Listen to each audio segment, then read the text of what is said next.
আসসালামু আলাইকুম ওয়া রাহমাতুল্লাহি ওয়া বারাকাতুহু। নাহমাদুহু ওয়া নুসাল্লি আলা রাসূলিহিল কারীম, আম্মা বা'দ।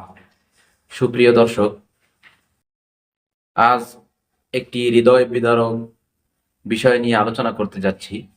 সেটি হলো, টঙ্গীর ময়দানে সাতপন্থীরা ওলামাপন্থী ভাইয়েদের উপরে এক নৃশংস হামলা চালিয়েছে।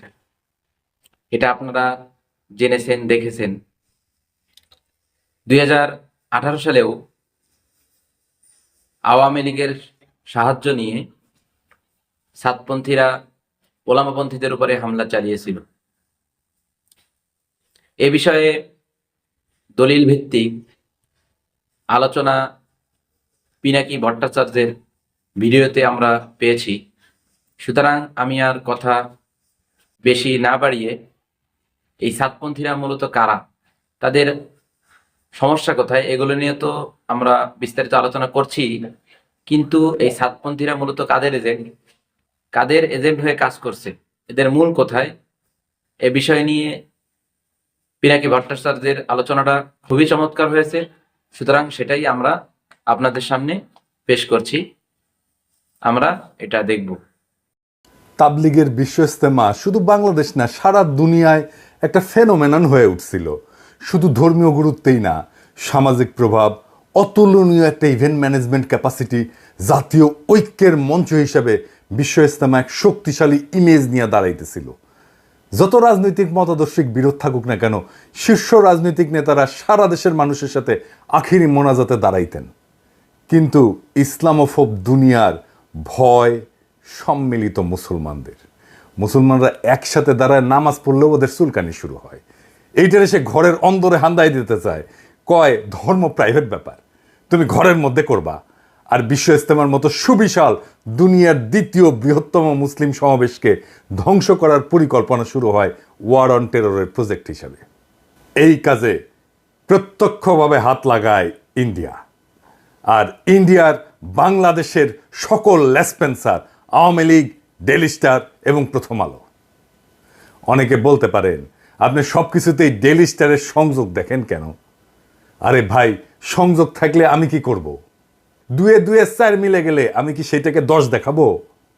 তবে আমি এই ধর্মীয় ইস্যু নিয়ে দূরে থাকার সিদ্ধান্ত নিয়েছিলাম। আমি ভাবছিলাম আমাদের মুরব্বী আলেম ওলামারা এই ব্যাপারটা নিয়ে ডিল করবেন।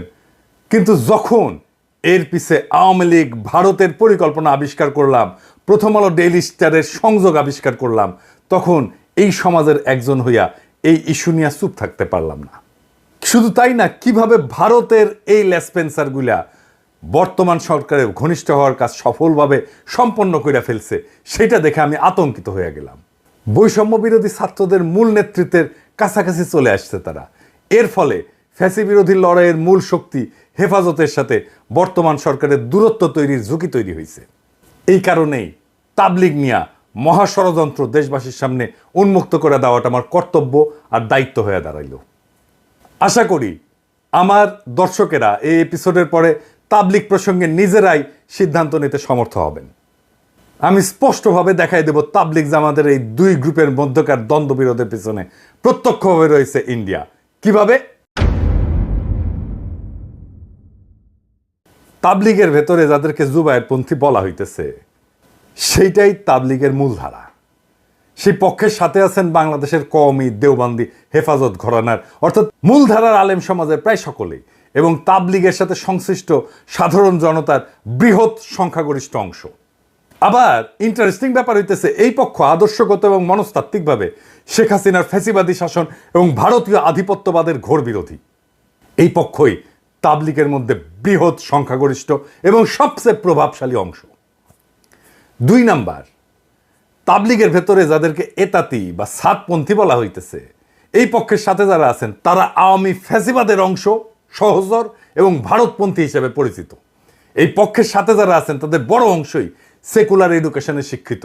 মূলধারার সুপরিচিত আলেমদের কেউই এই পক্ষের সাথে নাই। এই পক্ষের নেতৃত্বে বা সামনের সারিতে যারা আছেন, আসেন তাদের কয়েকজনকে আমরা দেখি। আলহাজ সৈয়দ ওয়াসিফুল ইসলাম, উনি কে? উনি ডেইলি স্টার পত্রিকার সম্পাদক মাহফুজা নামের স্ত্রী শাহিনা নামের ছোট ভাই। টুনকল একজন মুক্তিযোদ্ধা, মানুষ হিসাবে খারাপ না, কিন্তু ওই যে মুক্তিযোদ্ধার ট্রেনিং আছে তো ইন্ডিয়ায়, তাই ইন্ডিয়া ইন্টারেস্টের পাশে উনি দাঁড়াইছেন। ছবিতে দেখেন তাবলিগের এতাতি গ্রুপের মুরব্বী সৈয়দ ওয়াসিফুল ইসলাম সামনের সারির ডানি বসা, দেখা দেন এডিটর সাহেব, পেছনের সারিতে বসা সৈয়দ ওয়াসিফুল ইসলামের বোন দিল্লি স্টারের সম্পাদক মাহফুজা নামের স্ত্রী, তার পেছনে দাঁড়ানো মাহফুজা নাম, এবং বাম পাশে এতাতি গ্রুপের অপর নেতা মুফতি ওসামা ইসলাম পাগড়ি পরা, আর মৌলানা আবু রেজা নদভি আওয়ামী লীগের এক ভোট ডাকাত এমপি, আর কে সাতক্ষীরা জেলার আওয়ামী লীগের ভারপ্রাপ্ত সভাপতি কাজী এর্তেজা হাসান, আমরা তার পরিচয় আরো বিস্তারিতভাবে দেখব।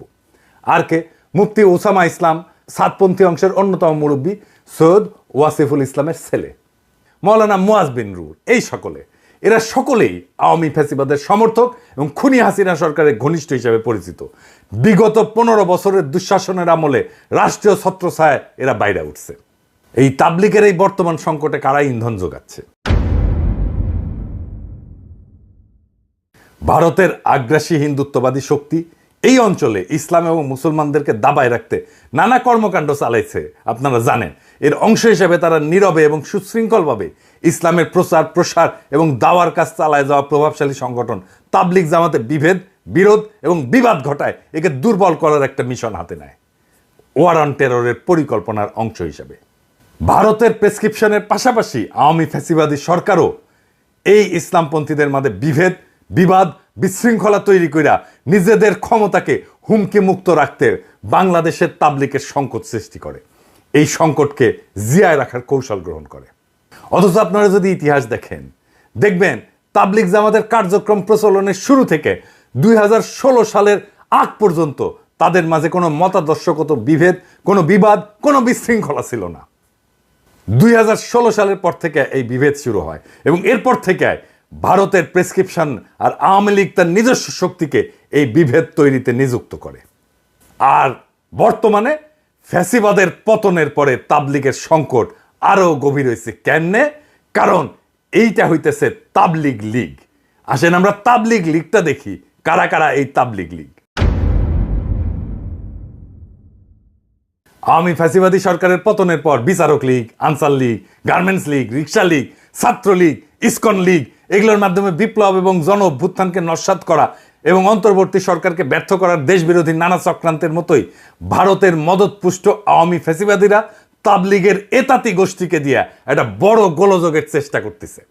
এই এতাতি গ্রুপ একটা অতি ক্ষুদ্র অংশ, অথচ এদের শক্তিকে ফুলায় ফাপায় বড় করে দেখানোর চেষ্টা করা হয়। মাহফুজা নামের ঘনিষ্ঠ আত্মীয়তা সূত্রে ডেইলি স্টার এবং প্রথম আলো এই সংকটের শুরু থেকেই এতাতিদের পক্ষে নিয়ে তাদের অনুকূলে প্রচুর নিউজ প্রচার করে এবং ইন্ধন যোগায় আসে। এডিটর সাহেব, তাবলিগের এতাতিদের পক্ষে প্রথম আলো লিখা সার্চ দেন তো গুগলে, কার নিউজ আসে দেখেন। আপনি গত কয়েকদিনে প্রথম আলো সংবাদ পরিবেশনের চিত্র দেখলে বুঝবেন এই সার্চ দেওয়ার পরে। আমি আর বিস্তারিত গেলাম না। মজার বিষয় হচ্ছে প্রথম আলো, ডেইলি স্টার, কালের কণ্ঠ, বাংলাদেশ প্রতিদিন, যুগান্তর, কালবেলা, এই সমস্ত পত্রিকা আলেম ওলামা সহ ইসলামপন্থীদের সংবাদের প্রকাশ বরাবর এড়ায় গেলেও 2017 সালে তাবলিগের চলমান সংকটের শুরু থেকেই এতাতি গ্রুপের পক্ষ নিয়ে নানা ইন্টারেস্টিং নিউজ করে আসতেছে। এখন এই মুহূর্তে তাবলিগের এই দুই গ্রুপের বিভেদ কোন পর্যায়ে আছে, এইটা আমার দর্শকদের একটু জানা থাকা দরকার। আমি যতটুকু অনুসন্ধান করে পাইছি সেটার ভিত্তিতে আমি বলতেছি, আপনারা বাস্তবতার সাথে মিলায় দেখবেন। তাবলিগ জামাতের দুই পক্ষের সার্বিক পরিস্থিতি বর্তমানে যে জায়গায় ঠেকছে, এতে করে এই দুই পক্ষে ঐক্যবদ্ধ করা আর সম্ভবপর না। কারণ এক পক্ষে যারা নেতৃত্বে আছেন তারা হইতেছেন মূলধারার আলেম সমাজ এবং অন্য পক্ষের নেতৃত্বে যারা আছেন তারা হইলেন আওয়ামীপন্থী জেনারেল শিক্ষিত। এই আওয়ামীপন্থী অংশকে নিঃশর্ত সমর্থন যোগাচ্ছে প্রথম আলো, ডেইলি স্টার সহ ভারত বান্ধব মিডিয়া সমূহ। কারণ সাধারণ মুসল্লি এদের সাথে নাই বললেই চলে, এদেরকে জিয়ায় রাখছে প্রথম আলো, ডেইলি স্টার সহ ভারতপন্থী মিডিয়াগুলা। আসেন এবার এই এতাতি নেতা একজন সৈয়দ কাজী এর্তেজা হাসানকে দেখি। আসেন তার কিছু ছবি দেখি। দেখেছেন হাসিনার সাথে জননেত্রী শেখ হাসিনার ধর্মচিন্তা নামে বইও লিখছে, দেখেছেন? সাতক্ষীরার 2 আসনে আওয়ামী লীগের মনোনয়ন জমা দিতেছে। দেখেন এতাতিদের পৃষ্ঠপোষকতায় অনন্ত জলিলও আছে। অনন্ত জলিল মাঝে মাঝে দেখেন না ধর্ম নিয়ে চিক্কুর পারে, কেন? এই যে এই এতাতিদের সাথে আছে। অনন্ত জলিলের দেখে আবার অনেকে গইলা যায়, কারণ অনন্ত জলিল এই এরতেজা হাসান আর মুফতি ওসামা ইসলামের বন্ধু। এটা দিনে তারা আবার সিনেমাও বানায়, দেখেন দেখেছেন, আবার ওইটা আবার অনন্ত জলিল প্রমোট করে, যে চমৎকার ডিস্কো হুজুর আর কি। জালিয়াতি আর প্রতারণার অভিযোগে গ্রেপ্তার করা হয়েছিল এই এরতেজা হাসানকে। হাসিনাই গ্রেপ্তার করছিল, মানে কতখানি বড় হইলে যার এটা উপেক্ষা করে রাখতে পারে নাই। হাসিনার সাথে নিয়মিত সফরে যাইতো ইর্তেজা, আরব আমিরাতে গেছে, ইন্ডিয়া সফরে গেছে। তার প্রতারণার বিরুদ্ধে ঢাকায় মানববন্ধন পর্যন্ত হয়েছে। দেখেন দেখেন কি কয়, জাতির পিতার রক্ত দিয়া আরো বেশি ঋণী করে গেছেন এরতেজা হাসান। এই কাজী এরতেজা হাসান আওয়ামী লীগের ধর্ম বিষয়ক উপকমিটির সদস্য, সাতক্ষীরা জেলার আওয়ামী লীগের ভারপ্রাপ্ত সভাপতি হইতেছে এই এরতেজা হাসান। ওর তো এখন জেলে থাকার কথা। আবার প্রথম আলো তারা কেমনে প্রমোট করে দেখেন, জামিন পেয়েছে এটা মামলায়, সেটাও এত বড় নিউজ করেছে। আরে আশ্চর্য ব্যাপার, দেখেছেন কারো জামিন পেলে এত বড় নিউজ করে? না জানি ওই একটা কোন বড় একটা তালে বড় এসে গেছে। এখন দেখেন প্রাইভেট স্পেসে বাসার মধ্যে ছবি তুলে খাতির করে হাসনাত, সার্জিস, আসিফ। আসিফ কি খুশি ছবি তুলে, দেখছেন? এমন কি আসিফ নজরুলের সাথে ঘনিষ্ঠতা দেখেন। এখন কইতে পারেন আপনারা রাজনৈতিক নেতা হয়েছেন, পরিচিত ফিগার হয়েছেন, পাবলিক ফিগার হয়েছেন, আপনার সাথে তো পাবলিক এসে ছবি। আরে ভাই, এটা তো প্রাইভেট স্পেসে বাসার মধ্যে ছবি, দেখেন। এইভাবে প্রাইভেট ছবি তোলার আগে তো তার ব্যাকগ্রাউন্ড চেক করা যায় যে এই লোকটা কে। এখন দেখেন আওয়ামী নেতার সাথে, দেখেন ফজলে নূর তাপসের সাথে, সাকিব আল হাসানের সাথে, হাসান মাহমুদের সাথে, এমনকি মরে গেছে যে নাসিমুল লগে কি মাখামাখি। সুতরাং এই যে বিবাদে যদি দেশ বরণ্য গ্রহণযোগ্য আলেম এবং দায়িত্বশীল বর্গ আগায়ও আসে, এই দুই পক্ষকে ঐক্যবদ্ধ করার উদ্যোগ সফল হবে এটা কখনো আশা করা যায় না। কারণ এটা তো বুঝলেন যে এই বিভেদ বা বিবাদটা চাপায় দেওয়া আধিপত্যবাদী হিন্দুত্ববাদী শক্তি এই বিভেদটা চাপায় দিছে। কারণ এই পর্যায়ে কি করা যায়, এটা একটা সলিউশন তো করতে হবে। ভাই আমি তো ডাইরেক্ট অ্যাকশনের লোক, এই এরতেজারে 3rd ডিগ্রি দেওয়া উচিত এক্ষুনি। তারে তো হাসিনাই ধরেছিল, ওই মামলায় আজকে ওরা প্যাকেট করেন। এই ভিডিও যাওয়ার পরে যারা বিভ্রান্ত ছিলেন সাধারণ মুসলমান সমাজ, তারা সরে যাবে এই এরতেজাদের পিছন থেকে, অনেক বিষয় ক্লিয়ার হয়ে যাবে। এখনই সময় ইন্ডিয়ান ষড়যন্ত্রকে প্যাকেট করে দেওয়া পুরাপুরি। কারণ আমাদের তো তাবলিগকে রক্ষা করতে হবে, আমাদের সেই আগের ঐতিহ্যকে ফিরে আনতে হবে। এর বাইরে যদি ডাইরেক্ট অ্যাকশনে না যান, তারও পথ আছে। সরকার গ্রহণযোগ্য আলেমদেরকে নিয়ে একটা উদ্যোগ নিতে পারে। সেই ক্ষেত্রে জাতীয় স্তরে গ্রহণযোগ্য এবং তাবলিগের বাইরের আলেমদেরকে সম্পৃক্ত কইরা মতামত বা পরামর্শ চাওয়া যেতে পারে এবং তাদের মাধ্যমে পাওয়া প্রস্তাবনা দিয়া সমাধানের উদ্যোগ নেওয়া যেতে পারে। যে মুরব্বীদের নিয়ে উদ্যোগ নেওয়া যাইতে পারে, আমি কয়েকটা নাম বলি, আর দেখেন এটা আরো কিছু যুক্ত করতেও পারেন, কিন্তু আমি কয়েকজনের নাম বলতেছি। 1 নাম্বার, এর ধর্ম উপদেষ্টা তো থাকবেনই এখানে, হ্যাঁ, যে ডক্টর আফামা মাওলানা খালেদ হোসেন, উনি থাকবেন। 2 নাম্বার, জাতীয় মসজিদ বাইতুল মোকাররমের খতিব মুফতি আব্দুল মালিক, উনিও থাকবেন। সর্বোচ্চ কওমি মাদ্রাসার যে শিক্ষা বোর্ড, হায়াতুল উলউইয়ার চেয়ারম্যান এবং বেফাক বোর্ডের সভাপতি মুফতি মাহমুদুল হাসান, উনিও থাকবেন। আর দেশের প্রাচীন বৃহৎ মাদ্রাসা হিসেবে সমাদৃত হাটহাজারী মাদ্রাসার পরিচালক এবং পটিয়া মাদ্রাসার পরিচালক, ওনারা থাকবেন। ইসলামিক ফাউন্ডেশনের গভর্নর এবং বোর্ড অফ গভর্নর্সের সদস্যবৃন্দ থাকবেন। তবে এখানে আমি একটা জিনিস একটু বলে রাখি, কিছু মনে করেন না। আমি যে বিষয়টা বলে রাখতেছি এটা সতর্কতা হিসাবে, মানে আপনাদের সাথে মহব্বত নাই আমার এই বিষয়টা, এরকম মনে করেন না। যেমন ধরেন, যদি এটা সত্যিকার অর্থে সমাধান করতে চাই, তাহলে জাতীয় স্তরে সুপরিচিত গ্রহণযোগ্য ইসলামিক ব্যাখ্যিত আলেম বাছাই করার সময় কয়েকটা বিষয় একটু খেয়াল রাখতে হবে, একটু মেহরবানি কইরা। যেমন ধরেন আহলে হাদিস মতবাদপন্থী, মাজারপন্থী বা জামাত ইসলামী ঘরানার কাউকে রাখাটা ফলপ্রসূ হবে না।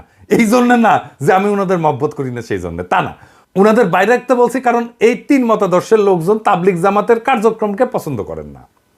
তাই এই সমস্যা সমাধানের ক্ষেত্রে, কার্যকর সমাধানের ক্ষেত্রে আন্তরিকতা দেখাতে পারবেন বা তাদের ইনপুটটা কাজে লাগবে, এইটা আমার সন্দেহ আছে। তো ওনারা বাইরে থাকলেই ভালো আর কি, এটা যাদের অ্যাফেয়ার্স তারাই এটা ম্যানেজ করলেন। তো এই সংকটের সমাধান কিভাবে হইতে পারে সেটা মুরব্বীরা আলাপ করবেন। আমি এটা রাস্তা বাতলাই দিতে পারি যেভাবে হইতে পারে আর কি। দেখেন, শুনে দেখেন, ভালো লাগলে নেবেন, না লাগলে ফেলা দেবেন, কোনো অসুবিধা নাই। আসেন সেটা কি হইতে পারে সেটা দেখি। যেহেতু আমরা আগে দেখছি যে 2 পক্ষকে একীভূত করা অসম্ভব, সুতরাং এর স্থায়ী সমাধান করতে হলে বিশেষভাবে কেন্দ্রীয় মার্কাজ মসজিদ এবং ইজতেমা মাঠ পৃথক করার উপরে 2টা পদক্ষেপ নিতে হবে। 1 নাম্বার, কাকরাইল মসজিদ, যেটা বিপুল সংখ্যাগরিষ্ঠ ওলামায়ে কেরাম, তার নেতৃত্বাধীন পক্ষকে কেন্দ্রীয় কার্যক্রম চালানোর জন্য সম্পূর্ণভাবে ছেড়ে দিতে হবে। রাজধানী ঢাকা পৃথক অন্য একটা মসজিদকে নির্বাচন কইরা সাতপন্থীদেরকে তাদেরকে কার্যক্রম পরিচালনার জন্য পৃথক করে দেওয়া যেতে পারে। 2 নাম্বার, টঙ্গীতে যে বাৎসরিক বিশ্ব ইজতেমা এর আয়োজনে পাশাপাশি বা লাগোয়া সময় ভাগাভাগি না কইরা ন্যূনতম 1 বা 1.5 মাসের বিরতি দিয়া উভয় গ্রুপের জন্য বরাদ্দ দেওয়া যেতে পারে। তবে সবচেয়ে ভালো হয় টঙ্গীর বিশ্ব ইজতেমা স্থল বিপুল সংখ্যাগরিষ্ঠ ওলামায়ে কেরাম এর নেতৃত্বাধীন পক্ষকে ছেড়ে দিয়া সাতপন্থীদের জন্য পৃথক ইজতেমা ময়দান নির্ধারণ করে দেওয়া। এইটা আলাপ আলোচনার মাধ্যমে এই 2টা সিদ্ধান্ত যদি নেওয়া যায়, আশা করা যায় তাবলিগ নিয়ে 2 গ্রুপের চলমান সংকট মোটা দাগে সমাধান হয়ে যাবে। তারপরে যত দিন যাবে আস্তে আস্তে আস্তে আস্তে এই বিষয়টা সেটেল করে যাবে। কারণ ইতিমধ্যে জেলা পর্যায়ে এই 2 গ্রুপের মার্কাজ মসজিদ কিন্তু পৃথক করা হয়ে গেছে, এবং যে কারণে জেলা পর্যায়ে বিশৃঙ্খলা বা সহিংসতার তেমন কোনো খবর পাওয়া যায় না। এটা কিন্তু মোটামুটি জেলা পর্যায়ে সেটেল, কেন্দ্রীয় পর্যায়ে এসে সেটেল হয় নাই। তাই কেন্দ্রীয় পর্যায়ে এই পদক্ষেপগুলো নিলে এটা সেটেল হয়ে যাবে আমি আশা করি। রাজনীতিতে 2টা জিনিস, কেন্দ্রীয় মার্কাজ মসজিদ এবং ইজতেমার মাঠ, এটা যদি পৃথক করা না যায় তাহলে তাবলিগের চলমান সমস্যার সমাধান আসবে না, হবে না।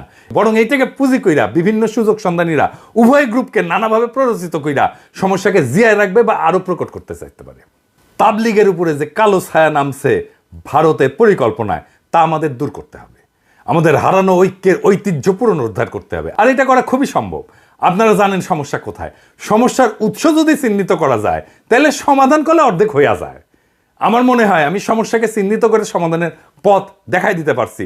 এখন বাকি কাজটা মুরব্বীরা যদি শুরু করেন তাইলে দেশের একটা বড় সমস্যার সমাধান হইয়া যায়। এবং আমরা কলে আপনাদের দিকে তাকায় আছি, সারা দেশের মানুষ তাকায় আছে।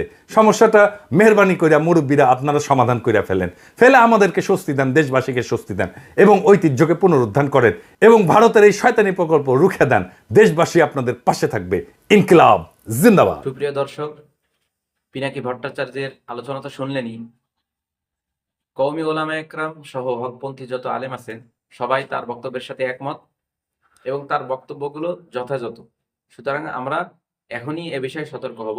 আল্লাহ তাআলা আমাদেরকে তৌফিক দান করুন। ওয়া আখিরু দাওয়ানা আলহামদুলিল্লাহি রাব্বিল আলামিন।